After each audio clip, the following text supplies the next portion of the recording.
Welcome everyone, this is Kerjims channel. Now we are back to our episodes of two semi-reality champions and comparisons featured by WildRift, League of Legends versus the Mobile Legend Bang Bang.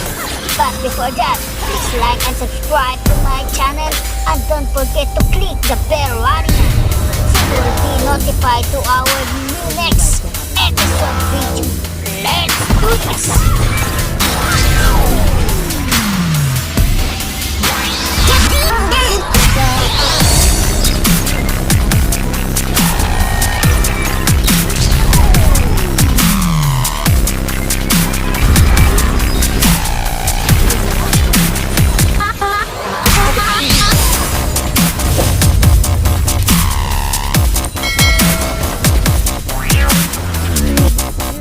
Anyway, today we will have a quick look at Syndra. And when I mean quick look, let's sum it all up in 10 minutes, which is enough for the YouTube gods to appreciate our effort. Syndra's story is composed of two parts, her bio and not so short story. Again, we are making a TLDR of this, so this is not the best way to experience the story. Her bio explains the basics. Here we learn that as a child, Syndra was distracted by everything. Even the tiniest beetle would break her focus, and she never finished her work. This led her parents into being angry at her quite often. At first they were mad because she couldn't stay focused, but eventually they started blaming her for every misfortune in their family. Her brother Evard was the biggest douchebag of their family. He made fun of her the most, and to such a degree that Syndra often fled to the Ghost Willow, a sacred tree of their village. But one night, Evard and his friends weren't satisfied with their bullying yet, so they followed her to the tree and made fun of her some more. Syndra ignored it all and kept praying to the tree. But when one of them threw a clump of dirt at her head, that was it. Syndra's anger erupted and formed dark magical orbs that drained life from the world around them. This led to the destruction of the tree, the villagers being angry at Syndra's family, and the family looking for a new home. All because Evard was a douche. Eventually the family met a priest called Konigan, who taught people how to control magic on an island called Paylor. There Syndra spent years training with him, only to realize that instead of gaining more control, her magic was getting weaker. So she confronted her master and learned that he was actually trying to dampen her power for her own safety. Syndra didn't take that lightly and her anger erupted again. Long and behold, Konigan's dead. But Syndra's anger kept going and she destroyed the temple and drained raw magic from the island itself. Of course, Ionia's lands are alive, and the spirit of Ionia didn't like that. So the bedrock opened beneath her, and Syndra fell into living waters that suppressed her powers. Here Syndra dreamed for many years, until the Noxian invasion arrived. And when it did, some people wanted to kill Syndra, but the guardians of the island woke her up in hopes that she would help them against the Noxians. Boy, was that a mistake. She killed everyone, no matter what faction they were, ripped the tower from the ground, and flew away on it. A classic Disney story. All of that was in Syndra's bio, but we also got her short story called The Dreaming Pool. The story starts with Syndra dreaming of the night she destroyed the Ghost Willow. This tells us that the story takes place during the invasion, while Syndra was still imprisoned underground by Ionia itself. The story then quickly shifts up to the surface of Paylor, where we are introduced to a new character. Galen, a cat-like Vastaya wearing Noxian armor. Since the Vastaya are native to Ionia, it doesn't take a second guess to know he's a traitor. But immediately after his introduction, we learned that he joined the armies of Noxus after the Battle of the Placidium, and he requested to be the governor of Paylor as a reward for his service, giving us a hint that he might not be entirely a traitor. In fact, the spirit of Ionia told Galen to keep watch over Syndra in these lands, and since these lands were now a Noxian territory, he really had no other choice. The story then shifts to nighttime, to two different Vastaya sneaking onto a Noxian warship, where they silently cut down all of its wardens. It was Okin and Sirik, a brother and sister Vastaya. They carried the Dark Crystal with them, which Sirik hid below the deck, while Okin signaled 7 other dark figures to climb up onto the ship.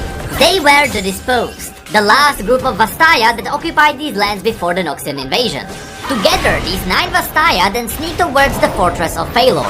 They were able to sneak deep into the fortress without being seen by anyone, and with only a few dozen silent kills. Since it was their people who built this place, it wasn't a hard task. But soon enough, shouting echoed from the docks, followed by ringing bell. The Vastayan team realized the Noxians already knew something was happening, but that wouldn't change their plan. Sirik closed her eyes and transported her mind to the crystal she previously hid below the ship deck. Not only was she able to see through it, but she was also able to bring the crystal to life. She wasn't a conjurer or a soul mage. The Vastaya just have these random weird skills. For normal humans, it's like being able to whistle or to understand income tax. Either way, the crystal she brought to life was a firestone, and it triggered a massive explosion in the docks, which is where the story transports us next.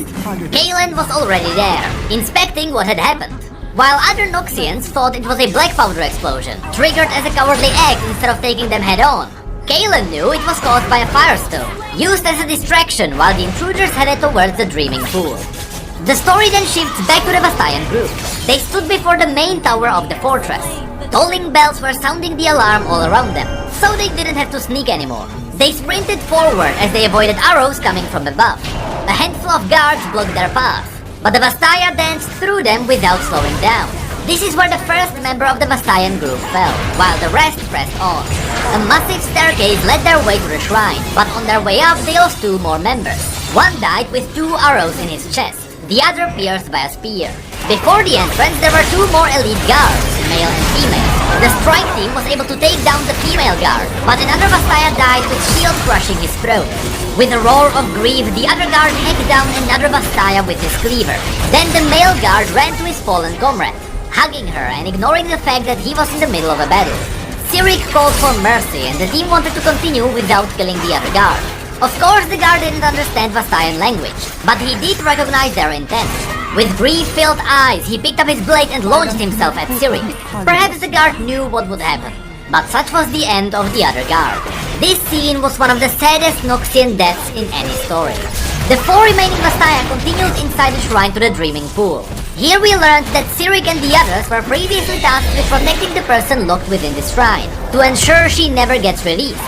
All of them knew this mission was a one-way trip. None of them expected to come back from it. All that mattered was completing the task, to end the threat imprisoned down there within the Dreaming Pool once and for all. The story then returns back to Syndra's repeated dreaming. She was replaying the same dream in her head we have seen at the beginning of the story, the one about destroying the Ghost Willow. Only now, the dream was interrupted right before she burst with anger. 4 dark shapes entered the dream, and Syndra felt something was wrong. This wasn't how it was meant to be. Outside the dream, the 4 Vastaya stood in circle above the waters imprisoning Syndra. All of them removed their hoods to show their face tattoos, marking them as guardians of Phalor. The reason why the guardians kept Syndra alive for all these years was because she was protected by Ionia. They couldn't answer why nature was sustaining her, and so they let her be. But now Syndra was in Noxian territory, making her much more dangerous. Cyric walked into the pool with her blades drawn, getting ready to complete the task. But her brother Oakin interrupted her. He thought that maybe Syndra would help them, or if she didn't, all they had to do was to release her. She would destroy the Noxian army for them. Cyric couldn't believe what she was hearing from her brother, and she dismissed his foolish idea. That's when she realized it was her who was being circled by others with their blades drawn. Because plot twist, her brother Oakin and the others wanted to release Syndra all along, and if need be, they would kill Cyric in order to do so. There was a moment of silence when nobody was ready to escalate what was surely about to happen. Enough time for Kaylin, the Noxian Vastaya, to leap from the shadows onto the group. Cyric shouted in warning, but the others took it as a threat. They thought she was about to attack, and one of them flung 2 throwing daggers at her, one of which dug into Cyric's shoulder, and she fell into the waters awkwardly. Before anyone had a chance to react to the new threat, one Vastaya was already dead, pierced with a blade from behind, and Kaylin was already on his way towards Oakin. All of them suddenly recognized the infamous Vastayan betrayer. Oakin shouted insults at him, and Kaylin laughed it off, revealing that maybe he really doesn't care about Ionia. After all, it was already littered with hundreds of mortal cultures, each with their own beliefs, while his own people never stood together. He made it feel like he values the fact that Noxus stands together. A fight erupted. Cyric pulled the throwing dagger from her shoulder and hit Kaylin in the neck. But even though he was injured, he was still too fast and too powerful to slam the skull of their last remaining companion into the wall. He then turned back to Oakin. At this point, Cyric was too far away to help, so instead she turned back and started walking deeper into the water, towards Syndra. She planned on dying here anyway. At least she will complete their mission. She heard her brother shouting behind her, and Kaylin roaring, but she dared not to look back. She grabbed Syndra's throat, and she drew back her blade for a killing blow. The story then shifts back to Syndra's dreaming. Inside her dream, she could hear muffled shouts and roars coming from a nearby forest, as if they were really far away or underwater. For a moment, Syndra felt like she was drowning, even though she was in the middle of a forest. Then a hazy shadow appeared in front of her. Suddenly, she felt it grabbing around her throat, and she struggled to breathe. Her eyes flickered and she glimpsed a young woman, her face covered in twisting tattoos. A hand gripped her neck, and a blade was raised, ready to plunge down into... Then she was back in the forest. It was some kind of an awful waking dream.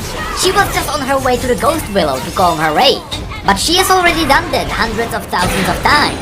What if this was the dream, she thought? What if the vision was real? Syndra's rage emerged just like in the dreams before, but this time she woke from her endless sleep. Syndra came to life in the real world. She floated above the water and hovered Cyric in the air next to her. The living shadows formed a crown on top of Syndra's head, with 3 orbs orbiting around her. Syndra learned that she was imprisoned here for decades. She answered to this information by hurling Cyric across the room, smashing her into a wall. It was painful, but Cyric was alive. Oaken approached Syndra with friendly words. He told her about the Noxians and their tyranny. Of course, Syndra had no idea who these Noxians even are. She had never heard about them before. But she liked the idea of them killing people. After all, the only tyranny Syndra ever faced came from her own family. Her anger manifested once more, and she threw her orbs through Oaken, draining his body of color. Kalen tried to attack next, but he was thrown back by her orbs too. What's worse, Syndra recognized him as her jailer. Mockingly, Kalen shouted at Syndra to kill him, and that she will never find peace. Everyone will hate her and hunt her. But instead of killing him, Syndra threw him into the pool, where instead of Syndra, the roots imprisoned Kalen. Using her dark powers, she then ripped the rocks above her open until she could see the stars. Rocks tumbled down, and eventually they entombed Kalen completely, who stayed motionless in the pool. Syndra then smoothly flew up out of the shrine. Moments later, Cyric managed to crawl up and she witnessed what Syndra has done. There was a massive earthquake, and half of the fortress was missing. It was floating in the air, drifting north.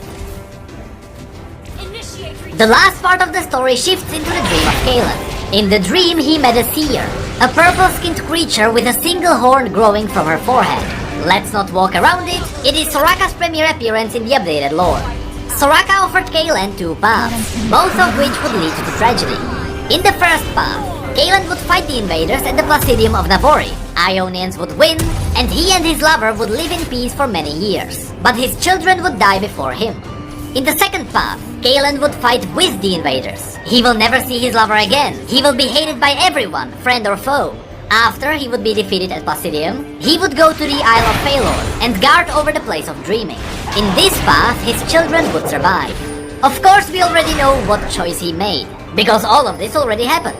The only thing we don't know is how or where did he meet Soraka, and what relations does she have to the Vastaya? Is it possible that Soraka would be the spirit of Ionia? One thing is certain though, this means Soraka will get a proper story rework. Because right now, with her retconned interactions with Warwick, it's just a massive pile of plot holes. But hey, at this point I bet my finger Soraka couldn't get any worse. You always fight so poorly. And that is why I have 9 fingers. Hey, did you know that we have social media and Twitch where we talk about other League facts and stories? And did you know that we have neat mugs and shirts too? The links to all of that will be below. And as always, thank you, come again.